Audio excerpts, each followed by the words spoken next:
Good morning. I've been thinking that I should do a garden tour for quite some time, and let's just do it. I've been putting it off because everything is full of weeds, but it might never not be full of weeds. So here we go.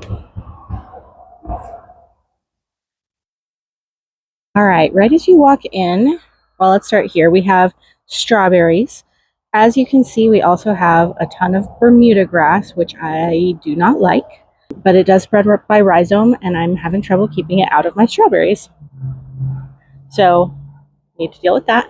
There's also this gorgeous, I thought it was a trumpet vine when I bought it, but as you can see, it's definitely more bush-like, and I love it so much. I wouldn't trade it for the vine at all. I love it. It's huge. We have lemongrass, which has also gotten gigantic. It is nearly as tall as this little tree that I have next to it. But let's look here. In here, I do have a Rose of Sharon. It self-seeded last year, and I just love them. So I let them just kind of grow. We also have a ton of this, I think it's blue spice basil, and it is now a weed in my garden. However, this year I left it because it's kind of protecting. I have a sweet pea bush in here, and you can see it has all these pretty purple flowers. Of course, this was a Mother's Day gift, and I just love it. It does burn in the sun, so the basil is kind of protecting it from that. Let's talk about this tree. This is a weeping bottle brush, I want to say. It's an Australian tree. I saw it in Phoenix at my sister's wedding and fell in love. I put it out on a Facebook group, and this amazing person reached out to me and said, hey, we stock these at your local Home Depot. Do you want one? So yeah, I did. So I bought this one for $30, and now it's the center of my garden. It's put on a lot of new growth this year. So that is the first that is your view as you walk in the garden gate. Ooh, I guess I didn't talk about my little olive tree. It's a little olive tree, and I'm keeping it in a pot because I don't know where to put it. And I've put in a lot of trees on my property, and I just don't know where to put it. All right, so as you walk through, lemongrass to this side, weeping bottle brush to this side. As you come through, let's talk about what we have back here. This is kind of where my vegetables start. Look at all of the squash blooms. It's a silver seed squash, something like that. I got it from Native Seed Search, and I can't wait to see the squash that come out of it. This was an experimental Brussels sprout, and it never, oh, we've got a bird. How fun. I don't know if you can see that. Oh, one of those beautiful yellow finches, I think they are. Gorgeous. Oh, I love them. Welcome to my garden, my friend. Okay, anyway, back to the Brussels sprout. I was under the impression that Brussels sprouts were supposed to create these little sprouts here along the trunk, and you can see that they're there, but they're so small, and that's after like a year of growth. So I don't know, but it is so gorgeous, and I just like the look of the Brussels sprout, and even if it doesn't produce, that's okay. More basil that is a weed. I do have Genovese basil over here that's a little bit more cultivated, but it's also very small. These are blackberry bushes, and I'm really thinking about ripping them out because I've had them since we moved in, so almost, golly, have we been here for 3 years? Shoot. Almost 3 years, and they have produced approximately 5 blackberries. They just aren't producing, and if they're not going to produce, I'm not sure that I would want them. So I'm considering taking them out this winter. Back here I have salvia.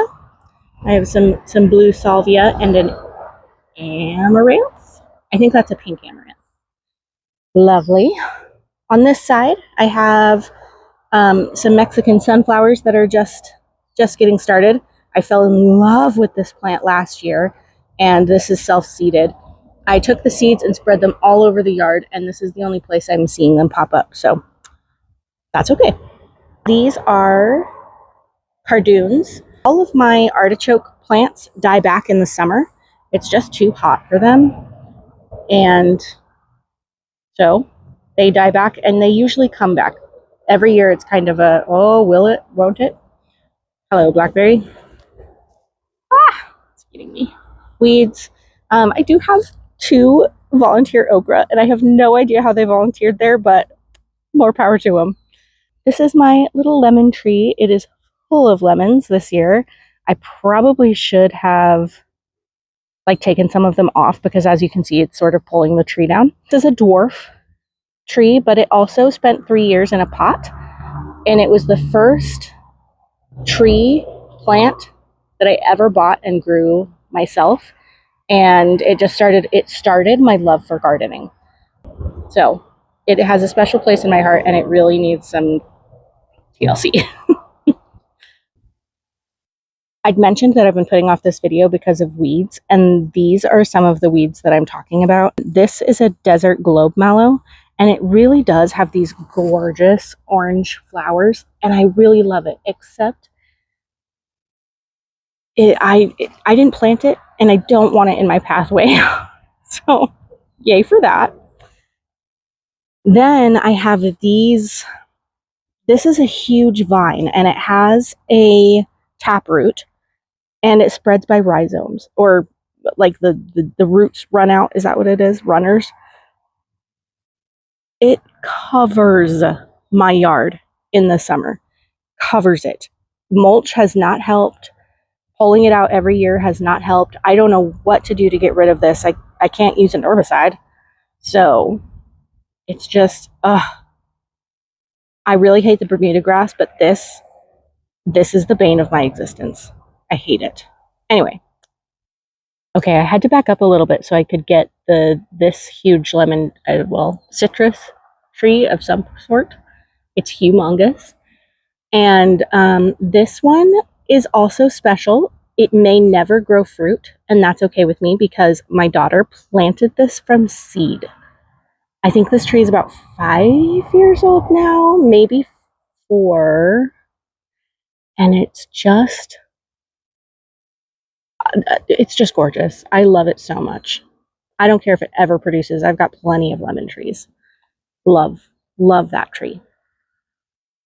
All right, this is the back of that silver seed squash bed. Down here, you can see that my Armenian cucumbers are wandering, and I'm okay with that too. I've kind of used them as more of a ground cover, although I have also made so many pickles. I do have a couple of tomato plants here that have produced tomatoes. I never get tomatoes in the summer. It's just too hot. They don't do well. It's really fun to see tomatoes growing. I haven't pruned them. I haven't done anything, obviously. I have an empty bird feeder. And let's walk over to the other side of the bird feeder. This is a mess. This is a combination of a whole bunch of things. I have tons of Armenian cucumbers that self-seeded from last year. I have, I think they're called halogen melons or halogen melons. Let me see. Oh, this one might almost be ripe. Here they are. I love these melons. Halogen melons. But they have the most incredible flavor, and I can't wait. I can't wait for them to start ripening. Talked about the Armenian cucumbers, and then I also did a native Tucson cowpea or black-eyed pea, and those are taking off. Those are the darker green that you can see through here. The cucumbers are having some issues, and the melons and everything else in here are having some issues with whiteflies. They do every single year. And this year I overplanted because I really wanted things to grow, and it's working. Somewhere in there I also have a bush bottle brush, and I'm really hoping it's doing okay. I can see some of its growth, all this little spiky stuff right in here. It did kind of get covered by the by the melons and things. So, and then I have marigolds.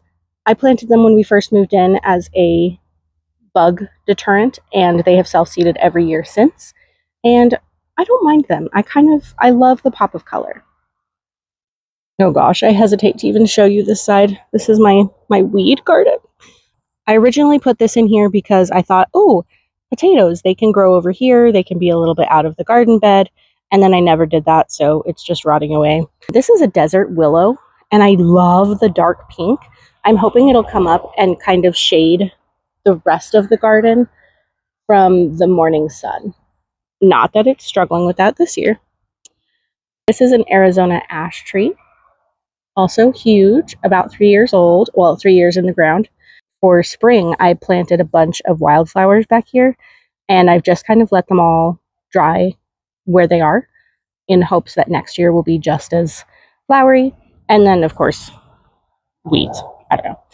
I do also have an artichoke in here, but again, it's completely died back. I did cover it with shade cloth this year to try to see if it would survive, and it just didn't. So they always come back. They always come back. So as long as it comes back, we'll keep trying it. Okay, over here, this year I planted clover in this little spot. I wanted it to be sort of a restful sitting area. Oh, there's hummingbirds on the bottle brush. Let me see if I can zoom in. Gosh, I love it out here in the morning. Hi, babe. Oh, lovely. Okay, let's come back. Oh, and our neighbor dog has noticed me. What was I saying? Clover. It didn't work. It didn't end up being a restful place either, and so I need to cut the water to this section and figure out what I'm going to do with this space. Maybe expand the path. I'm not really sure. All right, let's go look at the arch. Also an old sunflower. I'll probably get more sunflowers. They're again something I planted once and then not again. This is a cow panel, cow something. You know what I'm talking about. That's what this is, and it is the support for my vines, and we'll talk about those in just a second. Over here, I planted a bunch of flowers because this bed has not done particularly well for me. Oh, my shadow's in the way, but there's a hummingbird. This section of the garden just gets so hot that usually things don't grow very well in here, but obviously that's not the case this year. So love that. I love all of these. I think they're called, I don't know the scientific names of anything, but they're, I think, Indian blankets. Oh, and I do see a little wasp friend. So let's make sure we give him some space. Oh, look, these are the cowpeas. These are ready. I've been letting them dry on the vine, but I need to pick them before they get totally dry because they're like poppy seeds where they torque and then scatter seeds everywhere. Oh, I do have a grapevine in here, and that's kind of my plan for this trellis. Long term is to have the grapevine go over it and around it and in it and all the things. So very exciting. This one's doing great. I have another one that's not doing as great in another part of the yard. More salvia. Over here, I have a couple of other original plants. I have a great big sage, and I never use it for cooking. It's so sad. I love it. I love the look of it. I love the flowers. I just never use it for cooking. And then I have thyme. This year I started making thyme salt, and it is my favorite thing to season pretty much anything with, but especially meats. They're just, oh, it's so lovely. This lavender was significantly smaller when I planted it, and now it's encroaching on my walkway, which is not, I'm not sad about that. I kind of love it. I do need to cut it back though. And then up here is the other side of that basil. We have an okra popping out here, and I somehow ended up with a lily bulb that's just sort of I don't know where it came from. So it's fun. All right, we're almost done, which is good because the sun is coming out and it will be hot. This is my echinacea. Look at how beautiful that is. Oh, it's taken a while for this echinacea to really settle in. I originally planted it as an immune support plant. That was my main goal. And I just love it. I love it so much. It's self-seeded, and I'll have more in this area next year. More wildflowers. I have these gorgeous zinnias that popped up. Oh my gosh, they're just so beautiful. Another random Brussels sprout, and this is the back of that grapevine, also melon vine. Oh, and look at the okra flower. Okra flowers are gorgeous. They're just so beautiful. I've been harvesting the okra and putting it in the freezer for soups. It's a really nice soup thickener. So this ground cover vine is actually potatoes. It's a sweet potato. I planted sweet potatoes last year, and I must not have gotten them all because 2 of them sprouted this year, and I'm not sad about it. Okra, and then I have a bean in here that's fallen over. It's on a DIY trellis, but it's fallen, so I'm just letting it do its thing.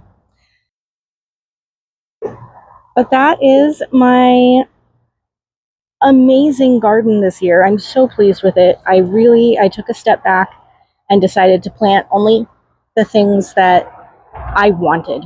And what I wanted were melons and cucumbers and flowers. And it's just really, I love my garden, even if it's a little bit much right now. There's a lot going on in here. Anyway, first garden tour. This is mid-August, and we're having a decent monsoon season. So have a good day.